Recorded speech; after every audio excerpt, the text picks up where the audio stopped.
It's on Hana Highway technically, but no, not a single local ever considers Ho'okipa a part of the road to Hana. It really starts once you're like almost in Haiku, and then you're driving past there. That's kind of where it starts. To check out the different waterfalls, Opanapa State Park. Twin Falls is sick, except the only thing is now a lot of it is closed. So I honestly wouldn't really even stop there personally. You can stop there and check it out. There's a few, but the nice waterfalls at the end, it's quite a hike, and they're closed off to the public now due to floods, flash floods, rock slides, and whatnot. So I would skip Twin Falls and just go for one of the other waterfalls you kind of see on the side of the road driving. You'll see a few nice ones. Just whatever you do, wherever you park, make sure it's off the road, because locals really don't like when you park just like on the road. So just be safe and smart about where you park. With its black sand beach and sea caves, the Pipivai Trail to see the amazing Opanapa State Park is super sick, super beautiful. And if you actually walk around, if you look at the clip, hang on, if I rewind. So if you walk up that beach right there, go to the right where you see that little dude on the right side. Over there to the far right, there's a blowhole. And if you keep going, there's actually a private little beach that's super rocky. It's literally only rocks. It's not like sand. It's just rocks. But it's really cool to check it out. And it's surreal sitting there, and it feels like you're in another universe. amazing bamboo forest and 400-foot waterfall. One of my favorite hikes ever. If you go there, you're going to be mind-boggled. You're going to be mind-blown. That waterfall is gorgeous, 400 feet, and it's just beautiful the whole freaking time. The whole time. You'll be mesmerized constantly. So make sure you do that. I believe it's across from the national park. The national park is one up on Haleakala, for the crater, and the other national park, which is all connected, is down way past Hana, and that's where he's talking about right now. So it's across from that. So it's pretty easy to find, and the trail is very straightforward. So make sure you do that. You can't miss that, 100%. Along with the 7 sacred pools, and Hamoa Beach to relax and catch some bodyboarding waves. It's one of my favorite beaches on Maui. I would also say Venus pools. I'm surprised you didn't say that. Venus pools, it's one pool technically. I mean, technically it's two, but it's one big pool that has water from the ocean and fresh water mixed together, and is super, super nice. It's super nice. There's a jump, which it's a good bucket list item. It's like a 30-foot jump, I would say, give or take, and it's worth it if you take the leap of faith. And it's completely safe because it's super deep, super wide, and you just jump out and you're good. I would never recommend jumping or diving in a spot that's not safe. Make sure you always do a little research. But when you jump over there, it is exhilarating, fun, and you feel like a freaking legend. So make sure you go to Venus pools. Day 6. For this That's a day, sick shot, I would that recommend leaving it for doing tours. That can be anything from snorkeling, whale watching, going to Molokini, or heading over to Lanai, or doing a helicopter tour. The tours offered here on Maui are amazing. That right there, fun fact, is what they use to make poi. You get the taro root. It's kind of like a starchy, purplish potato thing, and you mix it with a little water, I believe, and I don't even know if they add water, but they just pound it and pound it and pound it and grind it up, and it becomes this like gloopy pudding, and it's super good for you. So much nutrients. I'm not in love with the flavor, but it is really good with mochi, which is like a rice cake, and you fry it, and that's really good. That's incredible. If you can find poi mochi anywhere in Maui, please find poi mochi and eat it. And I've never been disappointed with any of the ones that I've been on.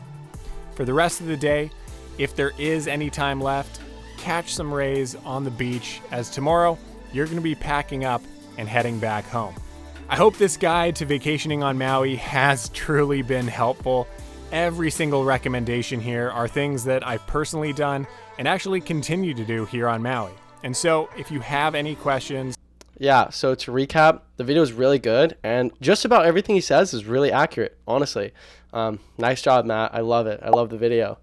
I would say if you're going to Paia, definitely check out Paia Fish Market and Mana Foods. You can get some good snacks at Mana and amazing burgers and pastas and all sorts of things at Paia Fish Market. It's a classic staple.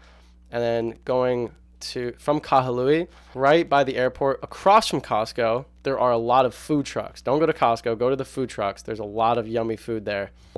And then, go to one of like the local coffee shops, get some coffee, get some snacks for the road. And when you come through Haiku, there's a sushi shop. There's a sushi restaurant called Nuka, and there's a bunch of places to get food before you go towards Hana. And then in Hana, everything he recommended, and enjoy it. Have fun. Definitely do your research, and there's a lot of good TripAdvisor guides. Just whatever you do, be respectful and wear reef safe sunscreen. Don't get too close to the turtles. Stay at least 10 feet away from them, but just enjoy their beauty. When you go in the water, be careful and don't just like stomp around. Just like swim kind of like a frog. Be gentle on yourself. And and in Kihei, he didn't mention, there's like a lot of good food in Kihei. When you go past South Kihei, there is Big Beach and the amazing beaches that are hidden all over the place. But in Kihei, there's a lot of awesome food spots. When you go to Haleakala, I would highly recommend that. It's amazing. And if you do go up there, go to Grandma's Coffee Shop. You will not be disappointed. It's an amazing spot. It's classic. And there's just so many amazing things up there and so many amazing things across the whole island. So whatever you do, make sure you have fun, be respectful, wear reef safe sunscreen, enjoy life, bring your friends and family, have a few drinks, eat good food, and have a great time when you visit Maui. And hopefully you guys enjoyed this review. And I'll see you guys in the next one. Peace.